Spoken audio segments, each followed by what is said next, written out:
Hello student, आज हमारी हिंदी साहित्य की क्लास नंबर 21 है।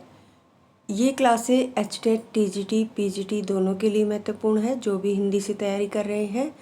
और कल हमने नंददास तक कंप्लीट पढ़ लिया था। आज हम निम्बार्क संप्रदाय के बारे में डिटेल से पढ़ेंगे। चलिए फिर आज की क्लास को शुरू करते हैं। निम्बार्क संप्रदाय या हंस या सनक इसी के नाम है और इसके प्रवर्तक निम्बार्काचार्य है। इनका बचपन का नाम नियमानंद था। उनके गुरु नारद माने जाते हैं। निम्बार्काचार्य को सुदर्शन चक्र का अवतार माना जाता है। इस संप्रदाय के आदि उपदेष्टा हंस भगवान माने जाते हैं। निम्बार्क संप्रदाय को कृष्ण भक्ति का प्राचीनतम संप्रदाय माना जाता है। इस संप्रदाय में राधा कृष्ण की युगल उपासना का प्रावधान है। दार्शनिक मत क्या है? द्वैतवाद या फिर द्वैताद्वैतवाद या फिर भेदाभेदवाद। इस संप्रदाय की जो प्रमुख पीठ है वो क्या है? सलेमाबाद राजस्थान में है और इस पीठ के संस्थापक परशुराम देव माने जाते हैं। श्री भट्ट हरिव्यास इस संप्रदाय के प्रमुख कवि हैं। श्री भट्ट को नाभादास ने श्री कृष्ण की ललित लीलाओं का वर्णन करने वाला सुकवि, हरि भक्ति का प्रचारक, अज्ञान का हर्ता कहा है। इनको हितु सखी का क्या है? अवतार माना जाता है। इनकी प्रमुख कृति कौन सी है? युगलस्तक है। आचार्य रामचंद्र शुक्ल ने उनकी एक अन्य कृति आदिवाणी का उल्लेख किया है, किंतु नगेंद्र के अनुसार यह अलग रचना न होकर युगल शतक का ही दूसरा नाम है। अब है हमारा राधा वल्लभ संप्रदाय। इसके जो प्रवर्तक हैं स्वामी हित हरिवंश है। देखिए, आपको इनका नाम और प्रवर्तक तो बहुत ही अच्छे तरीके से याद होने चाहिए। आगे है, स्वामी हित हरिवंश को कृष्ण की वंशी का अवतार माना जाता है। इन्होंने राधा को अपना गुरु माना। इस संप्रदाय में राधा को कृष्ण से ऊंचा स्थान दिया गया है। इस संप्रदाय में के मंदिरों में कृष्ण के साथ राधा की मूर्ति नहीं होती। नहीं का ध्यान रखना। इस संप्रदाय में गद्दी सेवा का विधान है। इस संप्रदाय में मंदिरों में कृष्ण के वाम भाग में वस्त्र निर्मित गद्दी होती है, जिसके ऊपर स्वर्ण पत्र है। स्वर्ण पत्र पर श्री राधा अंकित होता है।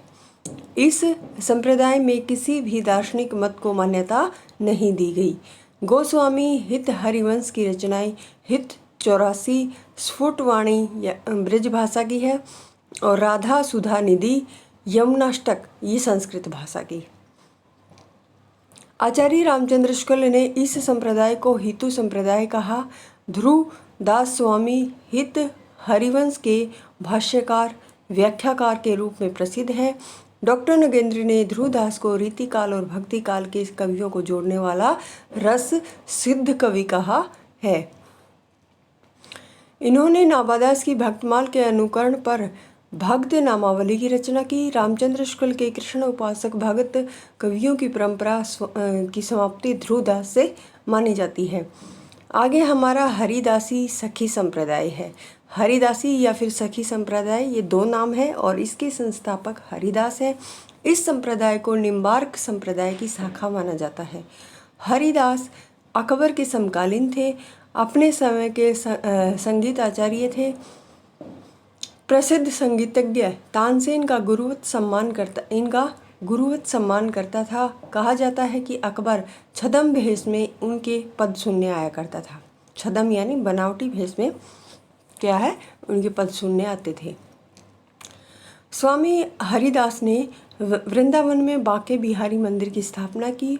विट्ठल विपुल उनके प्रधान शिष्य थे। अगला है हमारा गौड़ी संप्रदाय। प्रवर्तक चैतन्य महाप्रभु। जन्म इनका बंगाल में हुआ। बचपन का नाम निमाई था। अत्यधिक सुंदर होने के कारण इन्हें गौरांग गौरचंद के नाम से भी जाना जाता था। 1515 ईस्वी में बंगाल छोड़कर वृंदावन आ गए और कृष्ण भक्ति में गीत संगीत के साथ नृत्य का समावेशन करने का श्रेय चैतन्य महाप्रभु को जाता है। रूप गोस्वामी, जीव गोस्वामी और सनातन गोस्वामी उनके प्रमुख शिष्य थे। करौली में स्थित मदन मोहन जी और जयपुर में स्थित गोविंद देवी जी चैतन्य संप्रदाय की प्रमुख ये पीठे आएगा पीठे हैं। आगे हमारे जो कृष्ण भक्ति की संप्रदाय के निरपेक्ष कवि हैं वो हैं, इनको हम अगली क्लास में पढ़ेंगे। अगर आपको क्लास पसंद आए तो चैनल को शेयर और सब्सक्राइब आप ज़रूर करें। धन्यवाद।